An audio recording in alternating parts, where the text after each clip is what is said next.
తిరుమల పవిత్రతను కాపాడాలని TTD chairman BR నాయుడుని వెంటనే పదవి నుంచి తొలగించాలని Chittoor YCP incharge Vijayananda Reddy demand చేశారు.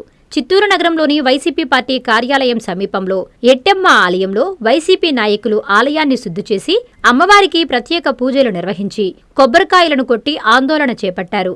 బీఆర్ నాయుడుకు వ్యతిరేకంగా ప్లకార్డులు చేతపట్టి పెద్ద ఎత్తున నినాదాలు చేశారు. అనైతిక కార్యక్రమాలతో టీటీడీ ప్రతిష్టకు భంగం కలిగిందని ఆరోపించారు. చైర్మన్ పదవిలో బీఆర్ నాయుడు కొనసాగేందుకు నైతిక హక్కు లేదని పేర్కొన్నారు. కార్యక్రమంలో పార్టీ నాయకులు, కార్యకర్తలు అధిక సంఖ్యలో పాల్గొన్నారు. అనంతరం విజయానందరెడ్డి మీడియాతో మాట్లాడారు.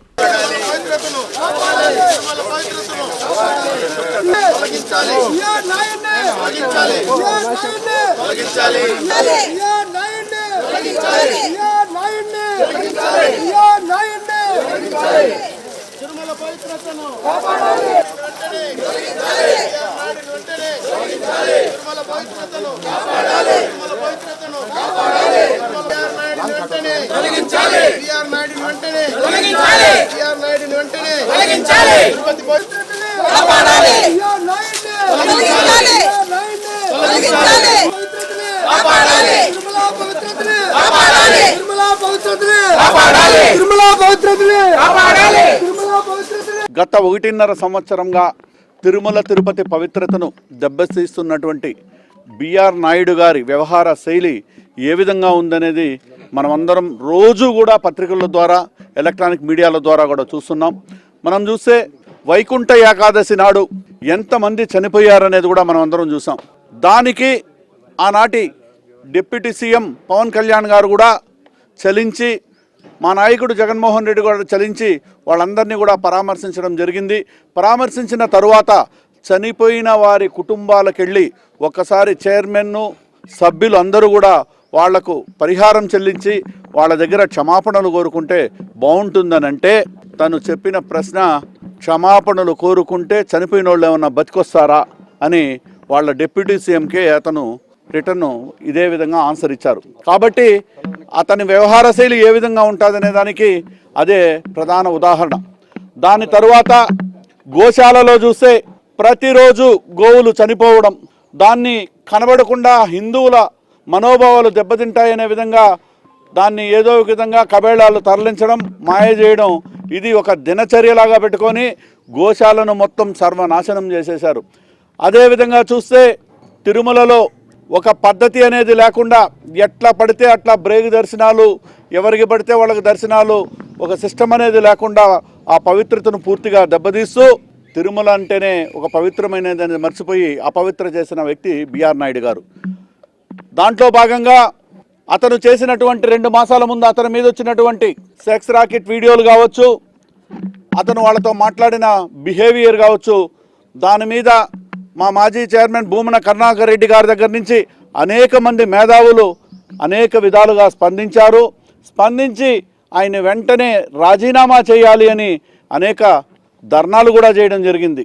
గతంలో కూడా ఆలయాలన్నీ శుభ్రం చేసి బీఆర్ నాయుడు గారిని వెంటనే తొలగించి హిందువుల మనోభావాలు కాపాడాలంటే అపవిత్రమైన వ్యక్తి ఒక పవిత్రమైన ప్రదేశంలో ఉండడం హిందువులకు మంచిది కాదు, కాబట్టి వెంటనే అతన్ని టెంపుల్ తిరుమల తిరుపతి దేవస్థానం చైర్మన్ నుంచి అతన్ని తొలగించి దానికి అర్హులైన వ్యక్తిని పెట్టాలని అనేక సార్లు మనము పత్రికల ద్వారా విన్నవించుకున్నా ఈ కూటమి ప్రభుత్వం నిమ్మకు నీరెత్తినట్టుందంటే హిందువులంటే వాళ్లకు లెక్కలేని తనం, కాబట్టి హిందువుల మనోభావాలు ఏమైపోయినా పర్లేదు, మేము చెప్పిందే వేదవాక్ అనే విధంగా వ్యవహరిస్తున్నారు. కాబట్టి వాళ్ళ వ్యవహార శైలి మార్పు రావాలని వాళ్ళు వినడం లేదు. కాబట్టి భగవంతుడి ద్వారా అయినా వాళ్ళు మార్పు తీసుకొస్తారని ఈరోజు భగవంతుడికి శుద్ధి చేసి పూజలు చేయడం జరిగింది. ఈ కూటమి ప్రభుత్వం ద్వారా ఇప్పుడు వచ్చిన టీటీడీ చైర్మన్ బీఆర్ నాయుడు చేసే అపవిత్రమైన వ్యాఖ్యలు కానీ, ఆయన తిరుమల తిరుపతి దేవస్థానంని ఆ పవిత్రత కాపాడకుండా రోజుకొక మాట, రోజుకో విధమైన ఆయన యొక్క వ్యవహార శైలి ప్రజల్లో వచ్చి తిరుమల తిరుపతి దేవస్థానం యొక్క గొప్పతనము వెళ్ళిపోయేలాగుంది. కాబట్టి వెంటనే బీఆర్ నాయుడుని తొలగించి ఈ కూటమి ప్రభుత్వము చర్య తీసుకోవాలని, తరువాత ప్రజలు వచ్చి వైకుంఠ ద్వారానికి వెళ్ళేటప్పుడు కూడా చాలా వరకు చనిపోవడం జరిగింది. ఇలాంటి కార్యం ఎన్ని చేసినా కూడా మళ్ళీ అదే డిపార్ట్మెంట్ అతను కూడా పోలీస్ డిపార్ట్మెంట్ మళ్ళీ అక్కడ రీప్లేస్ చేయడం జరిగింది. అంటే వైఎస్ఆర్ పార్టీ ప్రతిపక్షంలో ఉండి ఏదో ఒకటి కూడా క్వశ్చన్ చేసినప్పుడు దాన్ని సరిదిద్దుకొని ప్రజలకు అనుకూలంగా పరిపాలన చేయాలనే ఆలోచనలు లేకుండా కూటమి ప్రభుత్వం చేస్తే ఈ విధంగా చేసి ఇప్పటికీ ప్రజల్లో మనం మీ యొక్క కూటమి ప్రభుత్వం యొక్క మీరు చేసే చేష్టల వల్ల ఇప్పటికే మీకు చాలా వరకు మైనస్ అవుతుంది. రాబోయే రోజుల్లో జగన్మోహన్ రెడ్డి గారు సీఎం అవుతారు. ఆ రోజుల్లో మళ్ళీ మీరే తెలుసుకుంటారు మీరు ఏం మంచి చేశారో చెడ్డ చేశారని. అదేవిధంగా ప్రతి ఒక్క ప్రజానీకం కూడా దీనిపైన స్పందించాలని మనసారా కోరుకుంటూ జై జగన్. కాంచీపురం పెరుమాళ్ సిల్క్స్ మీ పెళ్లికి మా శుభ కానుక. పెళ్లి పవిత్రమైన శుభ సందర్భం. ఆ రోజున ప్రతి అంగి ప్రతి చీర మీ కలల మాదిరిగానే ప్రత్యేకంగా చూడాలి. కంచి పట్టు చీరలు ఒక్కో నూలు పోగుతో అద్భుతమైన సంప్రదాయాన్ని రాజసాన్ని నేసిన నెమలి రెక్కల వంటి అందమైన చీరలు. ఖచ్చితమైన కంచి శైలి కోసం కంచి వెళ్లాల్సిన పని లేదు. మీరు కోరుకునే అసలైన అపురూపమైన కంచి చీరలు ఇప్పుడు కాంచీపురం పెరుమాళ్ సిల్క్స్ లో 1+1 మగ్గం ఫోల్డ్ పట్టు శారీస్ 900, 1+1 సాఫ్ట్ సిల్క్ పట్టు శారీస్ 2500, 1+1 సాముద్రిక పట్టు శారీస్ 3500, 3 కంచి పట్టు శారీస్ 4500, 3 సిల్వర్ జరీ పట్టు శారీస్ 5000, 1+1 డిజైనర్ మగ్గం బ్లౌజ్ వర్క్ పట్టు saris 6000, partywear dresses, crop tops, 3 pieces dresses మరియు డ్రెస్ మెటీరియల్ పై అప్ టు 30% వరకు స్పెషల్ డిస్కౌంట్. మీ జీవితంలో జరిగే మధురమైన పెళ్లికి అసలైన కంచి సంప్రదాయం మీ సొంతం చేసుకోండి. Kanchipuram Perumal silks, VV Mahal road, Tirupati. Finally, Lord, please subscribe to N3 TV.